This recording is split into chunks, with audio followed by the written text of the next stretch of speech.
Vamos falar de alguns argumentos da Bíblia. Antes de eu falar desse que está aí na tela, vou falar de um que o rapaz colocou aí no TikTok, mas não consegui pegar. O que ele quis dizer no vídeo dele é que se uma pessoa não acredita, né, em tal religião, ela não pode ser condenada pelaquela religião. Só que o Evangelho de Cristo é uma coisa totalmente diferente. Ali é Deus se revelando ao mundo por meio do seu Filho unigênito. Então, é muita importância que o Criador de todas as coisas está dando para a humanidade, né? Demonstrando o seu amor. Então, se você acha que você não pode ser julgado porque você não acredita, lembre-se de uma das palavras de Jesus bem claras. Se você for à casa de uma pessoa e ela não te receber, ou seja, não receber os seus argumentos, não querer ouvir falar de Jesus, não querer a palavra, sacode as sandálias dos seus pés como testemunho. Por que está escrito isso, como testemunho? Eu acredito que seja como testemunho de que Jesus foi lá lhe oferecer a salvação, lhe oferecer o Espírito Santo, lhe oferecer o conhecimento do reino, lhe oferecer a eternidade, e aquela pessoa disse não. Então não pense que pelo fato de você não crer, eu não creio. Jesus falou assim: se não credes em mim, morrereis em vossos pecados. Então o que está acontecendo é que Jesus está tentando reconciliar os homens com Deus, e os homens estão querendo amar mais o pecado. Isso é nítido na Bíblia. Que a luz veio ao mundo, mas os homens preferiram as trevas. Então não pense que naquele dia você vai ter essa desculpa: não, eu não acredito, eu não posso ser julgado. Isso não vai ser desculpa, isso não vai ser aceitável. No meu ponto de vista, não vai ser aceitável. Por outro lado, pessoas que muitas vezes estavam em uma situação, porque Deus é justo juiz. Um exemplo: o cara ele nasce dentro de uma vida no crime. Ele é lançado ali de uma forma, por meio de um parente, por meio de alguma coisa, e ele não consegue mais sair dali. E Deus conhece lá o profundo, o íntimo, o coração daquela pessoa e sabe o desejo dela, que ela não teve condições de sair. Você se imagina numa condição dessa? Ou às vezes você deu o primeiro passo, às vezes você deu o segundo passo, mas você se arrependeu, mas não teve como mais sair daquilo.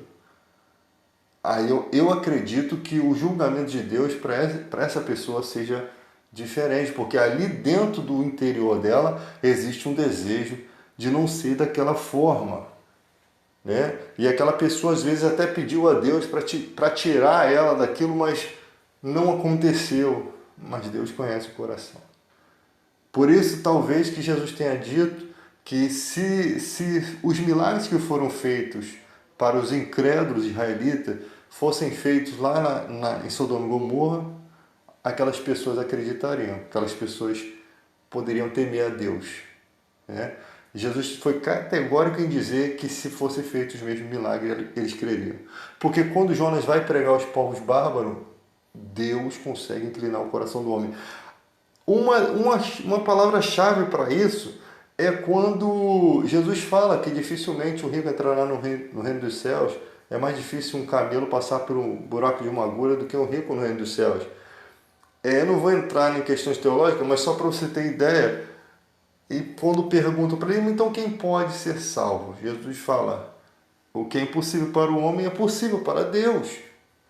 Ou seja, Deus ele pode fazer com que um homem rico o sirva. Ele pode fazer com que o homem rico lhe adore e não adore a riqueza. Não coloque a riqueza como sendo o pilar da vida dele, daquela pessoa. Então, para Deus não é nada impossível. Tá? Então ali ele revela que é Deus que faz as coisas. É Deus que entra no coração do homem. Tá? É Deus que muda. É o Espírito Santo que nos faz se arrepender. E muita gente se gaba aí e acusa os outros, os pecadores, vocês, mas se esquece que é o Espírito Santo que nos faz o que nos traz arrependimento a cada dia, né? É Ele que intercede pelas nossas fraquezas. Então vamos ver que, para quem ainda não entendeu o que são os deuses da religião, aí se diz aqui, se você tivesse nascido 6.000 anos atrás, na Babilônia, você adoraria a Marduk. Então ele poderia, com certeza, se você nasce numa civilização onde há deuses, possivelmente você adotaria desde a infância, né? Isso acontece hoje em dia em várias religiões, né? Tem gente adorando até o Bolsonaro em 2021, só uma brincadeira. Mas sim, poderia ser. Só que você percebe, olha uma coisa que está acontecendo na Índia, que foi mais ou menos o que aconteceu na época de Paulo. Os indianos, né? Eles abandonaram os seus deuses, por quê? Porque não foram livres da praga do coronavírus.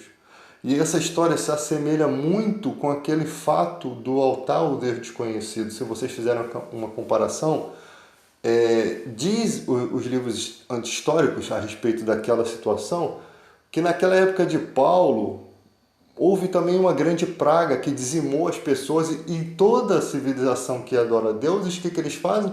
Eles buscam aquilo que eles acreditam. Então se voltaram para os seus deuses e começaram a clamar e continuaram morrendo. Foi o que aconteceu, como na Índia.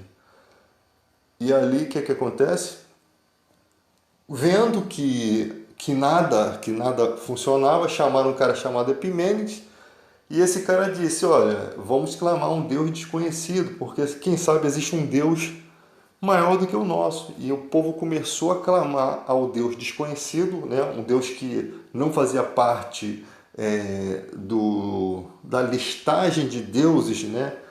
Que eles tinham, da gama de deuses que eles tinham. E esse Deus desconhecido cessou a praga. E por isso havia aquele altar sem imagens, que não era servido, ou seja, ninguém botava oferenda lá, diferente dos outros. Então, aí você percebe, dizem que esse Epimênides, ele tinha esse contato com Deus, mas só que ele era um filósofo, né? Só que ele não conhecia, e para ele também era um Deus desconhecido. Então ele não desdenha dos deuses daquelas pessoas, que é muito importante você entender que aquela pessoa crê por conta da ignorância do coração. E ali Paulo vem dizendo sobre isso. Ele vem pregando esse Deus desconhecido, para você ver como é que Deus criou uma mensagem dentro de uma civilização. Ele pode fazer isso. Então não se preocupe que Deus pode mudar a história do Deus aqui de 6.000 anos atrás, de quem adorava Ram, ele pode mudar. Ele pode mudar. Um exemplo disso é quando o próprio Faraó não quis libertar o povo de Deus, né? Com certeza existiu ali as histórias, né, guardadas dos acontecimentos na cidade de lá e na cidade de cá, onde uns se deram mal e outros se deram bem, né? Então, a mensagem de Deus, ele pode entrar com sua mensagem. Nesse caso do altar ao Deus desconhecido, ele entra fortíssimo, ele entra libertando. Não foi Deus que jogou aquela praga, ou que ocasionou a praga para que aquilo acontecesse, não. Mas Deus, sabendo de todas as coisas, já tinha um plano de salvação para todo aquele acontecimento. Já tinha um plano. E ali Deus salva aquele povo, mas só que o povo voltou para os seus ídolos. E continuava a ter aquele altar ao Deus desconhecido. E dizem os estudiosos que em cada pé de ídolos, né, no pezinho do ídolo, tinha uma homenagem ao Deus desconhecido. Isso aí é conteúdo extra-bíblico, mas que é contada a história daquele lugar. Então, você vê que Paulo chega naquele momento que chegou o momento de mudança, chegou o momento da pregação do Evangelho.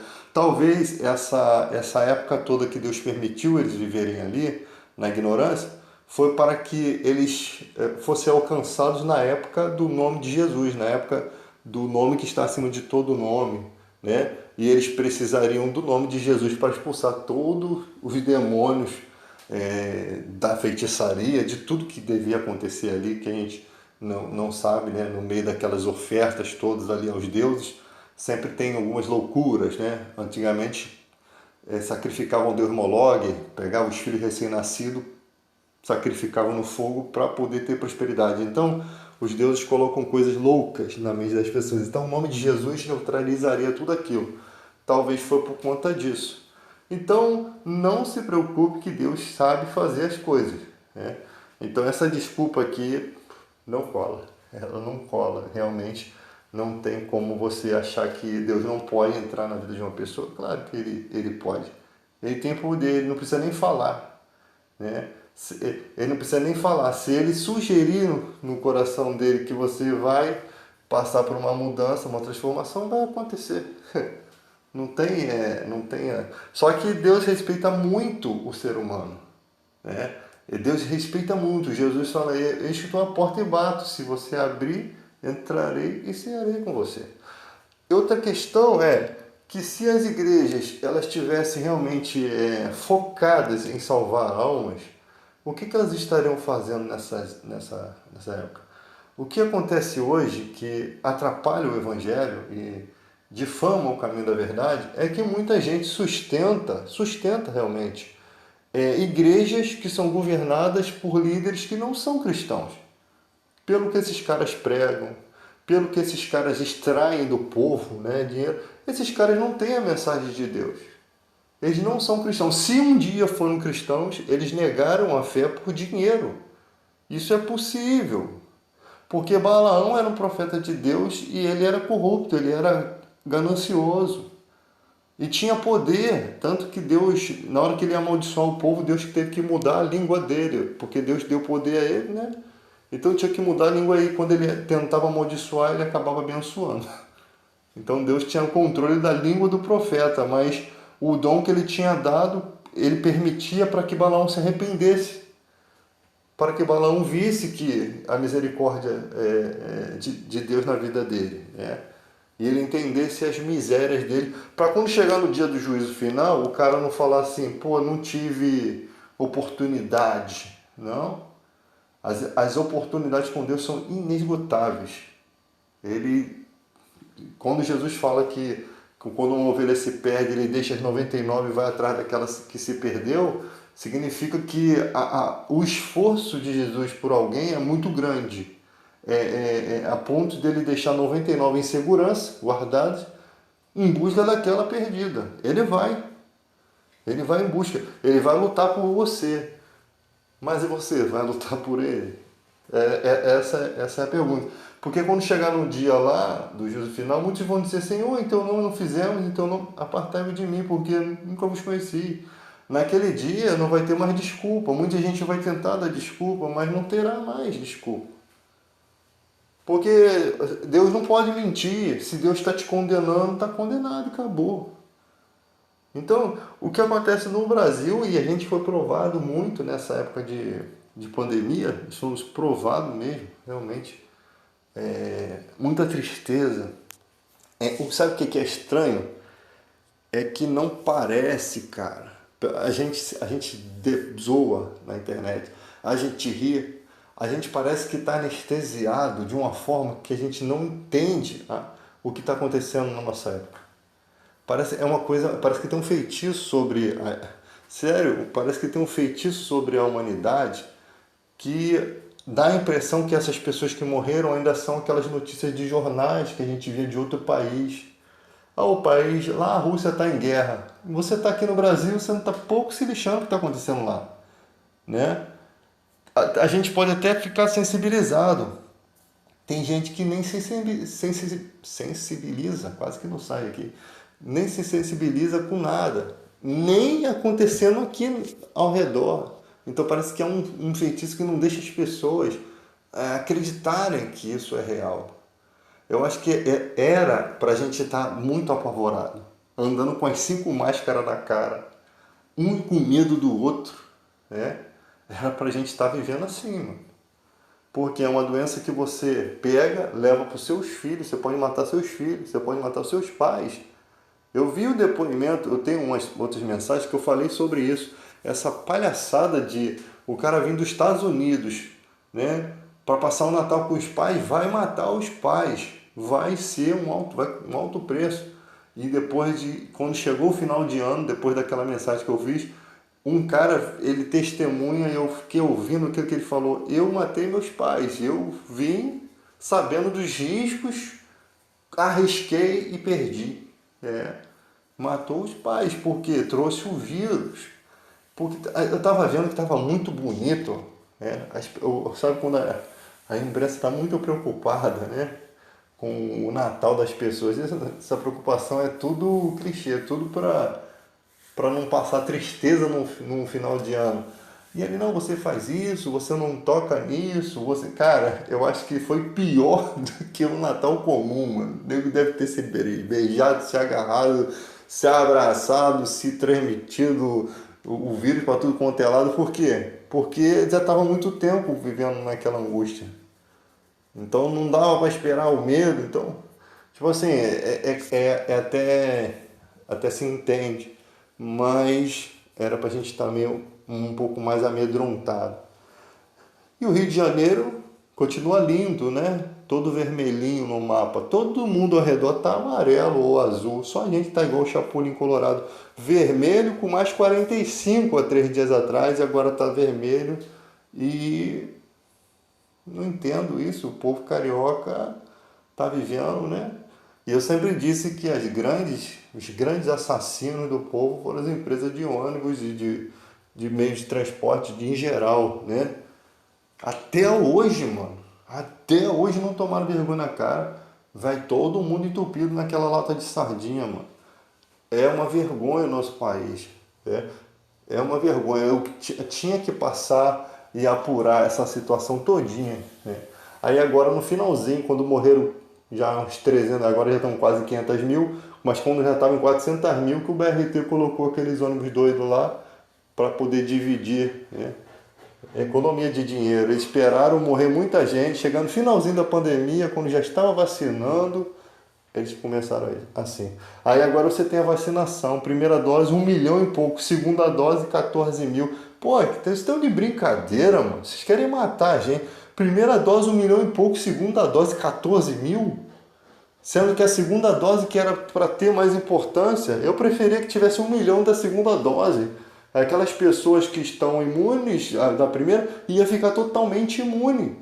Elas não vão transmitir muito, né? E também não vão morrer. Mas não, cara, tá difícil. Eles estão segurando as nossas vidas como aquela ampulheta, né? Aquela areiazinha. Estão segurando mesmo e a gente tá morrendo. Eu nem sei quando eu vou tomar a vacina, acho que eu vou tomar do cachorro mesmo, porque talvez dê certo, vai. Devo estar tomando ozônio retal, tá fazendo um monte de coisa aí. Eu prefiro tomar a vacina do cachorro do que nebulização de cloroquina, né? Então, mano, vai a do cachorro mesmo, vou tomar logo as 3 de uma vez só, mano. Se não virar jacaré, vira lobo mau. Então, galera, final de noite. E vamos ver no que vai dar essa mensagem aí.